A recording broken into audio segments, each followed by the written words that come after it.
Good morning, everyone. Good to see everybody here this morning. Appreciate everyone being here for the class this morning. We are actually looking at these verses, Matthew chapter 20, verses 32 through 34, but because it kind of goes with these verses, I thought we'd just read it all together before we get started.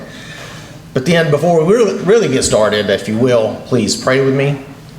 Dear Heavenly Father, we come to you this morning. We praise you and thank you for another wonderful, glorious day that you've given us. We ask, Father, that you would be with us here in this study and help us to be attentive to your word, Father. Help us to learn the things that you want us to know, Father. We ask that you would lead and guide us and teach us, fill us with your love and wisdom, Father, so that we know what we should be doing each day. Father, we ask that you would help us to learn from your word so that we do know how to live our lives, how to live our life as you would have us live them, Father. And we ask that your blessing in this endeavor. In Jesus' name, amen.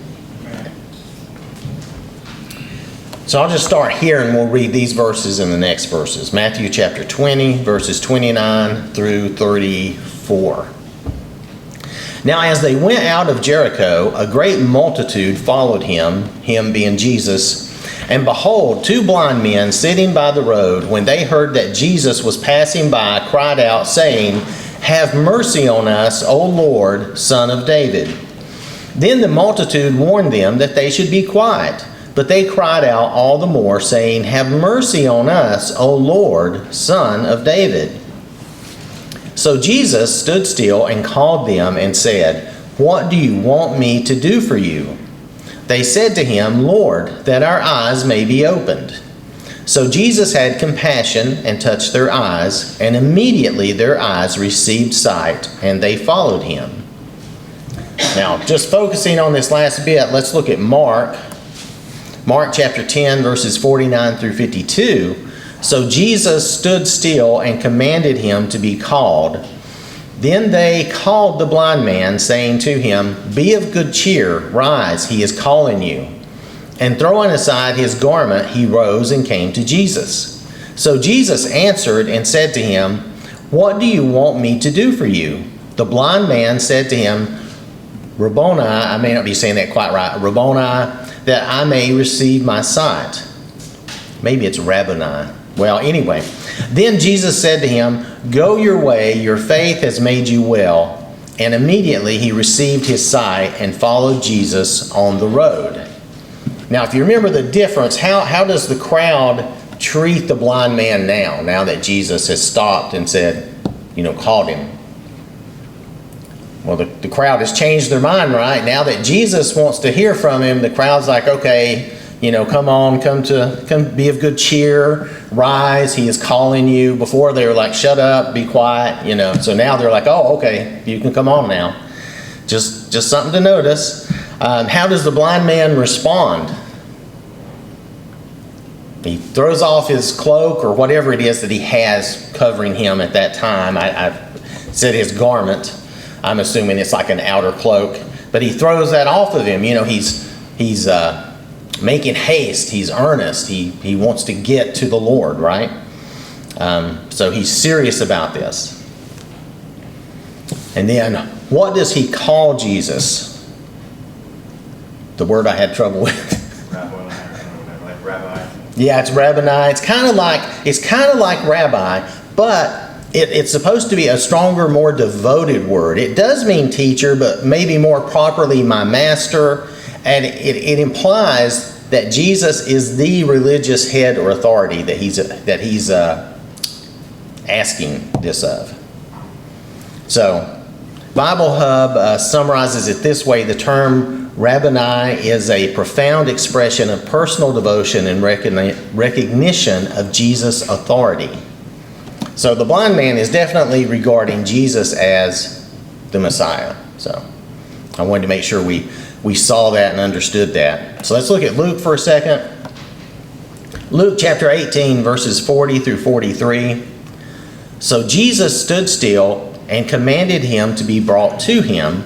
And when he had come near, he asked him, saying, "What do you want me to do for you?" He said, "Lord, that I may receive my sight." Then Jesus said to him, "Receive your sight, your faith has made you well." And immediately he received his sight and followed him, glorifying God, and all the people, when they saw it, gave praise to God. So, while this is kind of basically the same, what's the one thing that Jesus kind of attributes his healing to? His faith, right? So, the fact we had Mark here, and I was talking about his earnestness and how he talks to Jesus, my master. He's acknowledging Jesus has the power to do this. He has faith in Jesus. And then here Luke mentions that, or Jesus mentions that your faith has made you well, which we know Jesus says that a lot of times, because that's people believe in him and they come to him believing that he will be able to help them. So if we come back to Matthew here, I thought this was a little odd. Why do you think Jesus simply stood and waited for them to come to him?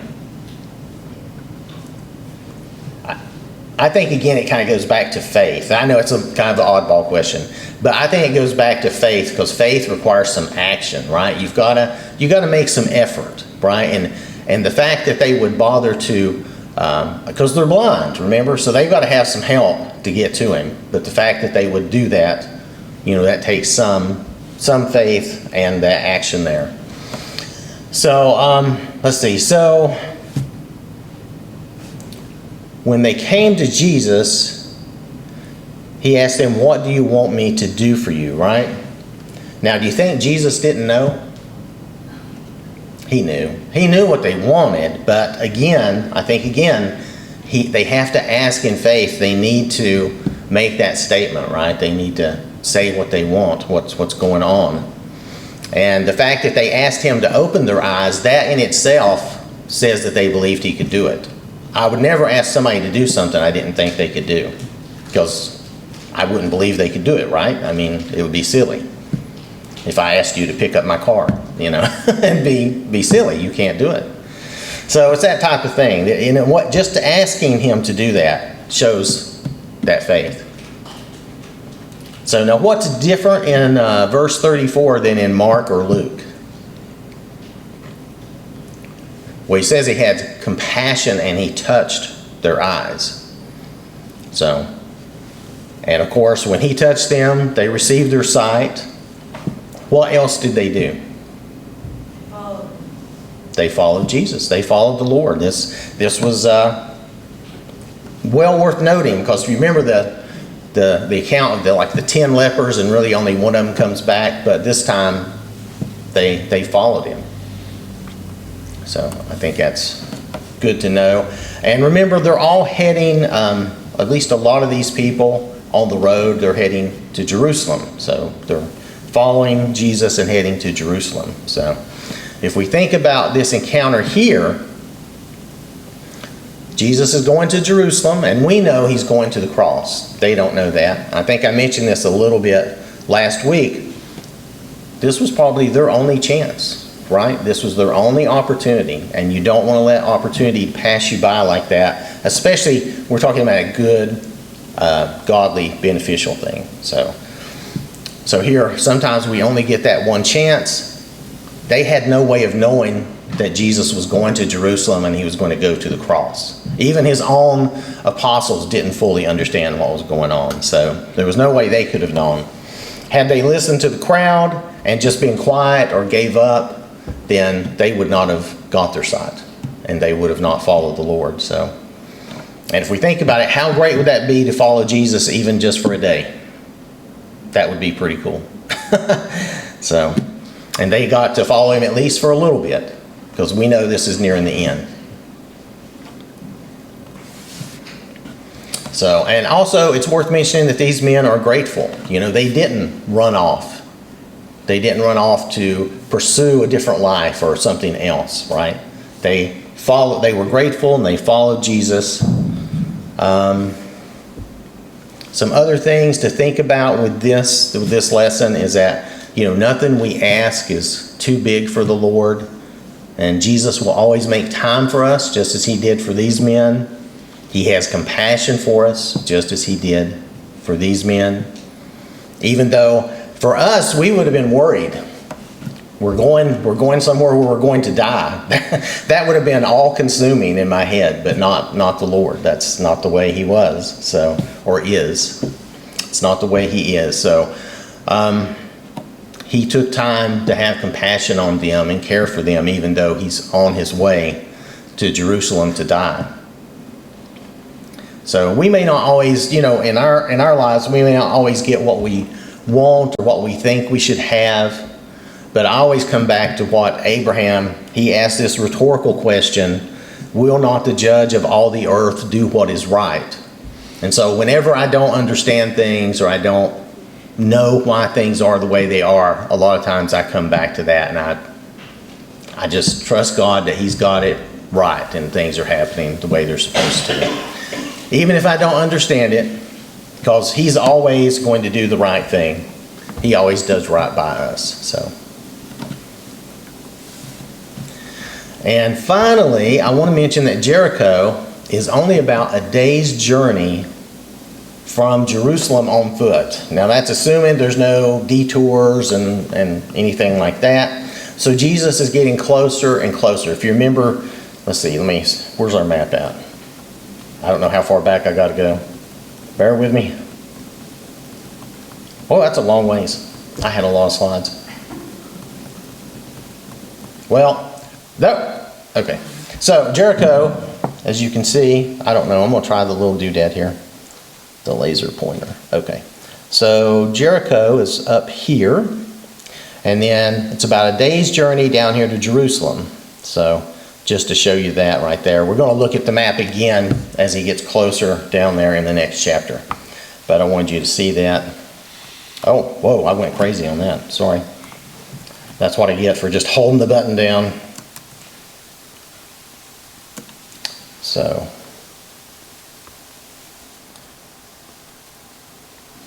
does anybody have anything else on this chapter or these verses? I'm sorry. Yes, Matt. I guess one thing that I was thinking about is these Pharisees and Sadducees, right, that are always giving them a hard time. They're essentially spiritually blind, right? Yes. It's kind of interesting to think that these guys, even though they're physically blind, they recognize who Jesus is and they have faith. And so it's kind of ironic that. Yeah, that's a good point. And that is. It's kind of ironic that these blind men recognize Jesus by what they know of him, what they've heard of him. Right? They recognize him for who he is, and yet the religious leaders, the Pharisees, and a lot of those folks, they're just spiritually blind. They do not see him for who he is. And actually, we'll see some of that in the next chapter. Anything else? Okay. So, in that case, there we go.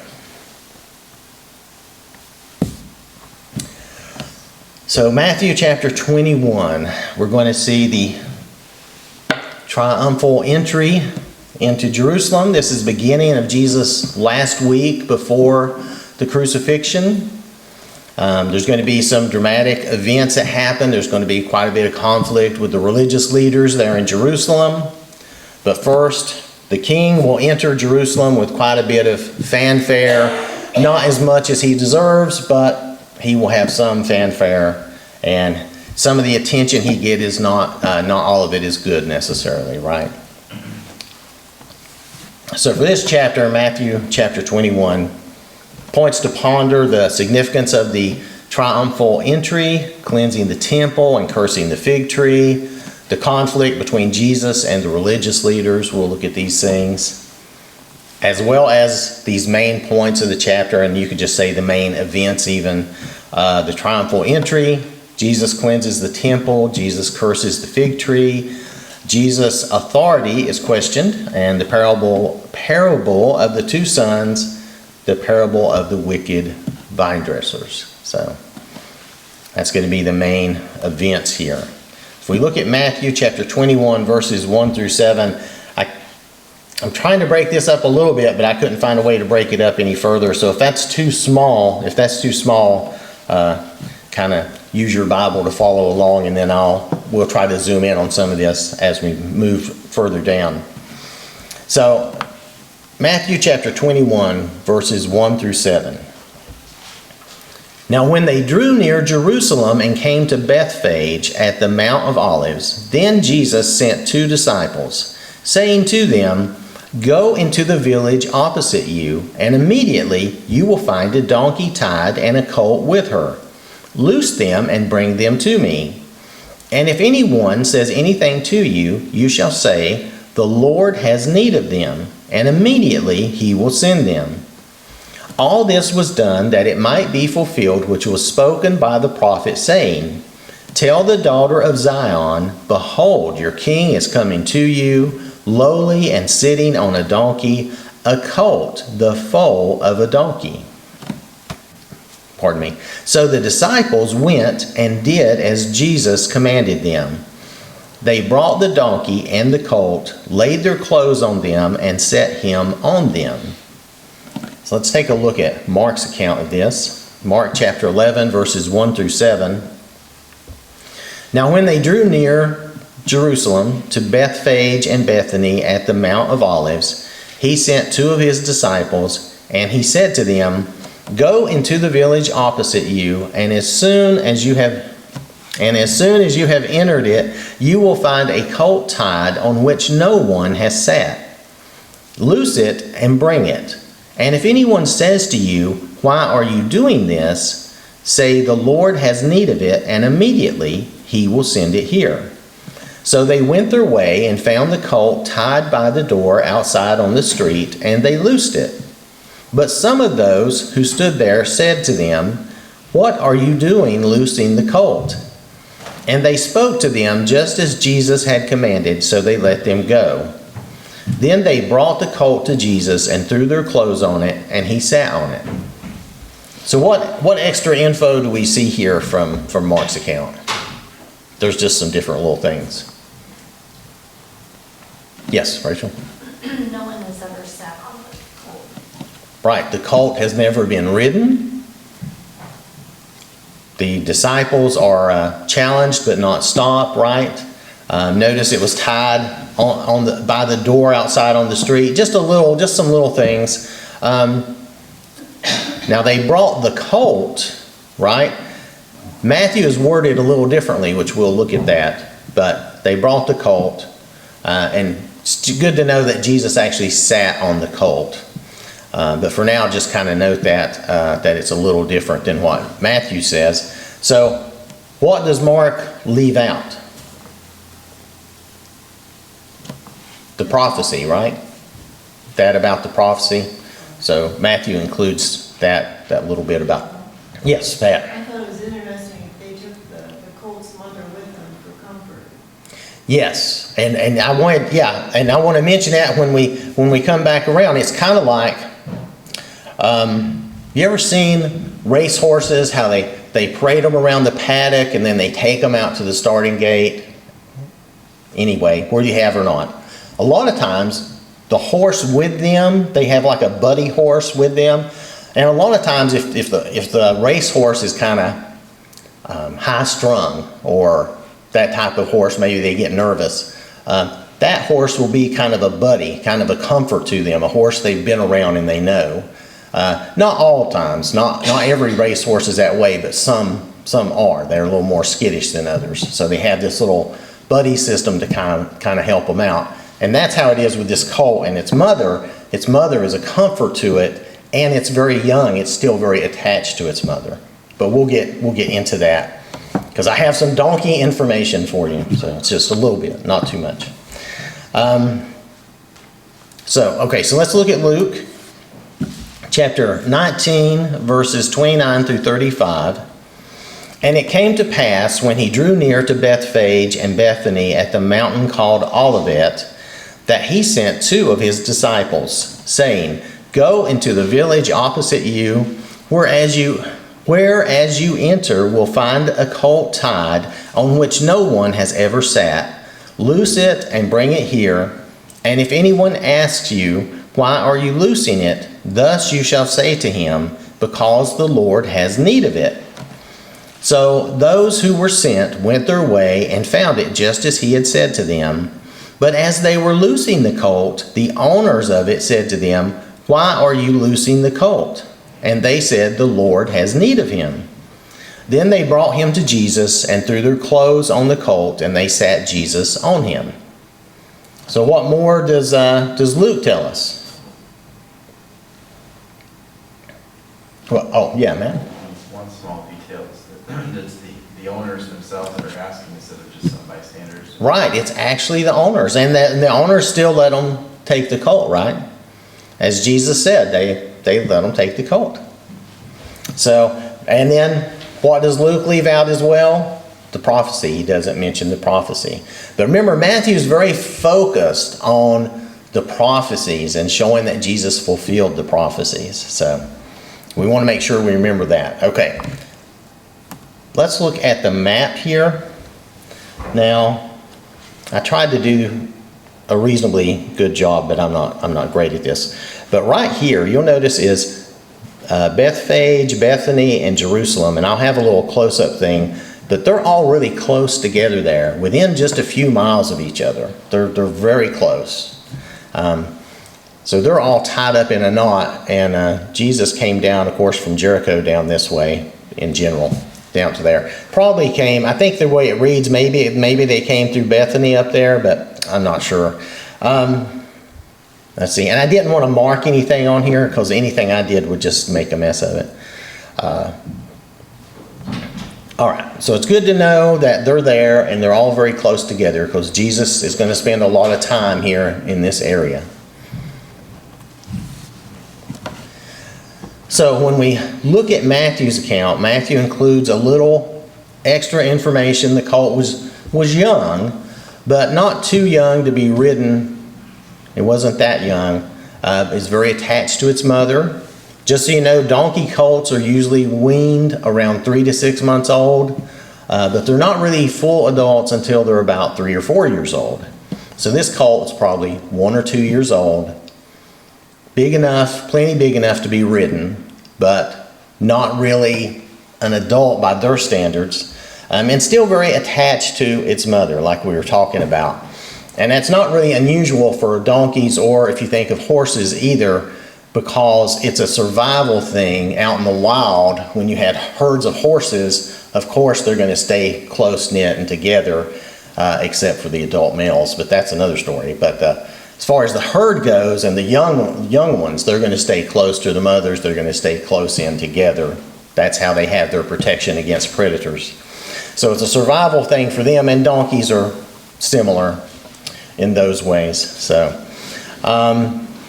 now, Mark and Luke did not focus on the mother, but Matthew, maybe, I don't know, maybe he's just geared more like me, and it's like, well, I've got to mention it, it's there. There's 2, not 1, it's that type of thing. So he includes this because it was another animal, and I just wanted to mention all this for clarity so we kind of understand. Now, okay. So if we're looking at the account here, coming back to verse 1, let's see where the Mount of Olives is, and I'll try to do a decent job. This is a pretty plain type of map, but if you can imagine, this is about 3 miles wide. So all of this is contained within a very small area. It's not very big. Let me come back here to this. So maybe I accidentally turned it off. So the Garden of Gethsemane over here, this is on one side of the ridge. The Mount of Olives is actually like a ridge that runs up and down this way in general. And so the Garden of Gethsemane is closer to Jerusalem and the temple. And Bethphage is really kind of around a little bit on the other side of the ridge. So, but from this side down through here, you get a great view. You did back then. Nowadays they say it's changed because of the way they've grown things and done things there. But back then you got a great view of Jerusalem and the temple from up there. And then you would go down. Let's see if my thing's still here. Nope, it went away. Okay, anyway, and then you would go down through here, and this is Kidron Valley, and you'd go down through here and then back up towards Jerusalem and the temple. So you'd go through a little dip. Because that's a ridge, and remember we said Jerusalem is also up on another ridge. So you're just going from ridge to ridge. Ridges like that, valleys like that are called hollers where I come from. So you just have a holler between the two ridges, you know. But it's the way it is. Anyway, so let's see, make sure. Yeah, so you could see Jerusalem from the Garden of Gethsemane, and most likely when Jesus was praying in the garden, he was facing toward the temple and Jerusalem. It's a very strong conviction they have even today, but they had it back then that they would face Jerusalem and the temple, going back to some things that Solomon said about directing their prayers to that. So, and actually, I should have got that verse, but I did not. I remember reading it. Anyway, so he was probably facing that way, and it's good to know that. But even if he wasn't, it was still a good place back then. You could look down on the city and see it. So now in verse 1, I understand them to be at Bethphage up here at the top up here. They're up there. And that is, like I said, kind of, it's on the Mount of Olives on that ridge, but it's kind of on the other side a little bit. That's where they are right now, as we're looking at verse 1. So, now if we look at verse 2 and 3, these really go together. What type of godly attribute or attributes is Jesus showing in what he's telling them to do here? Well, he's kind of showing his omniscience, right? He knows what's going to be there, what they're going to find. He tells them all they need to say to bring the colt back to them, right? Back to him. So he's showing this godly knowledge, omniscience, that he knows what's going on and knows what's there even though he's not there, right? So it's something we only see from God. Let's see. And this is also a part of God's plan for Jesus. This is a part of the plan. And notice that Jesus is executing that plan. Had he not told them to bring this colt to him to ride in, none of this would have happened. So it's not accidental. It's on purpose. It's defined. This is a part of God's plan, and Jesus is carrying that out. And you might think of that. I think of that sometimes. It makes me think of creation, because Jesus was there carrying out creation with God, with the Father. I should specify it that way probably. So, if we look at verse 2, what village? The opposite. Right. Is it the village named opposite you? Because that's the way all three of mine read. I thought that was funny. Your translation may say in front of you or before you, which that really makes sense. Opposite you, that's kind of an old English phrase. We don't really talk about it that way anymore. But if you imagine you're sitting at a table and someone's opposite you, that just means they're in front of you, facing you across the table. So he really is just telling them to go into Bethphage, the village they're at. He's really just telling them to go into that village. That's where the colt is, right? It's just where you're facing. They're coming up to Bethphage, and that's where they're facing. Now, it doesn't say specifically that is the village, but my understanding is that's the only village left. It's that village, and then it's Jerusalem. So, and that's where they just arrived. So, yes, Matt? So I know there's Bethany and Bethany. Bethany is back the other way. They went through that, and now they're like going. Yeah. That's interesting. Yeah, because Bethany's back this way, and they would have already been by there. They could have gotten that if they were going to. So, now, 100%, maybe not 100%. Maybe there's a chance that it was somewhere else, but my understanding is that is the only village there at that time before they get to Jerusalem. So, and that business of, in the King James and the New King James, it says opposite you. That's just, it's not a bad translation. It's just the language is a little outdated for us. That's not how we talk. So, all right. Oh, okay. So now, why would the owner or owners let strangers take their animals? Yeah, I man. think they saw it was fulfilling the prophecy, and they probably knew who Jesus was, and they're like, this is good. There's some assumptions that it's quite possible they knew who Jesus was, or they knew who the disciples were telling them it was for. There is that possibility. And there is this idea, it's an old custom, and it was actually a part of Roman law, but really this would have been more of a custom for them. It was called Angaria. I don't know if that pronunciation is right. It's described as compulsory service to the government, a lord, or the church. And so you could think that Jesus is basically all three. He's the king, he is the Lord, and he basically is the church, as far as we're concerned. So this is a rare time that Jesus kind of takes advantage of his station of being the king. And he has these animals, brought to him like that. So it speaks to who he is, that he is the king. I thought that was important to notice that signifies that he is someone of a high station, he is a Lord, even though he's very humble in all that we see him do. And of course, there's also the idea that this was someone that knew him, and the disciples told him, and they released the animals to them. Anything else on these 3 verses? All right, if we look at verses 4 through 7, all this was done that it might be fulfilled, which was spoken by the prophet, saying, Tell the daughter of Zion, Behold, your king is coming to you, lowly and sitting on a donkey, a colt, the foal of a donkey. So the disciples went and did as Jesus commanded them. They brought the donkey and the colt, laid their clothes on them, and he sat on them. Question 2 in the workbook, what prophecy was fulfilled by Jesus' triumphant entry into Jerusalem? Yeah, man. Well, Zechariah 9, Yeah. also Isaiah 62 has similar language. It mentions Isaiah 62:11. I couldn't really get into that, but I could plainly, maybe I'm a little dense, because I looked at 62:11 and I wasn't sure what they were referring to, whereas Zechariah 9:9 is plainly obvious. So I preferred this one. But this is a prophecy fulfilled, right? Excuse me, right.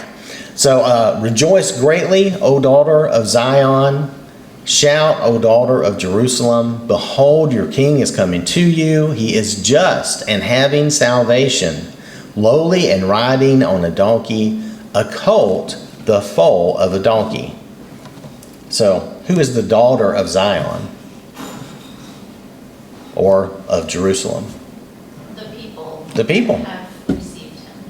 The people. The people here that are looking for the Messiah, they're receiving the Messiah. So we see very familiar wording here. And what did Matthew leave off that we see here? Just and having salvation. He is just and having salvation. Now Matthew doesn't mention that. Maybe he felt like that was too obvious. I don't know. But when I read that, I was like, yeah, okay, this is definitely a good prophecy of Jesus coming to Jerusalem. So now the Jews also, I wanted to mention this, the Jews always said this prophecy pertained to the Messiah. They should have been looking for him for this occurrence. So Matthew is right to point this out. Now, if we come back to our verses, you can see the reference in verse 5. Tell the people your king is coming, right? Your king. And their king and our king. So how did Jesus ride in? There's kind of a description. Lowly. Lowly, meek. Notice he didn't ride in on a... Yeah, go ahead, Pat. I was just thinking, in Revelations, he's humble here, but in Revelation, he's on a white horse. Yep. He's real majestic. Yes, majestic. He's leading an army into a battle, right? In Revelation, he's like, that's a totally different side of Jesus, right? In a way, because again, God is a God of justice as well as a God of love and humility and compassion. Here we see the humble, lowly side of him. He's not riding in as a conqueror from the battlefield. He's not coming in as a great politician or some other famous person in society or, something like that. We have like TV and movie stars. I don't know what the comparison would be back then, just famous rich people, I guess. But anyway, he wasn't any of those. He wasn't like one of those noble people coming in like that.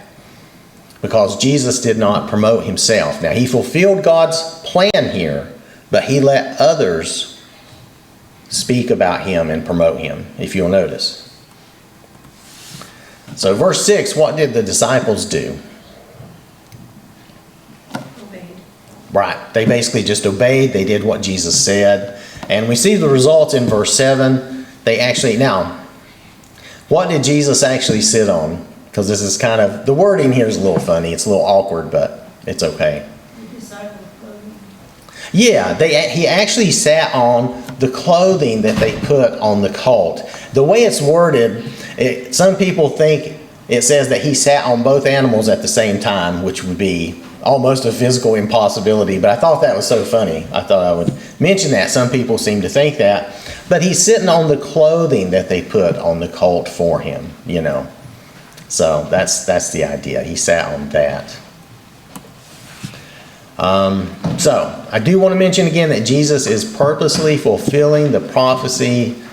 This is not an accident. He's revealing himself. If they will pay attention, if the people will notice, he's revealing himself. He is the King. He is the Messiah. Does anybody have anything else on these verses before we close? All right, so we'll stop here. And we will pick up with the next verses next week. Thank you for your time and your attention.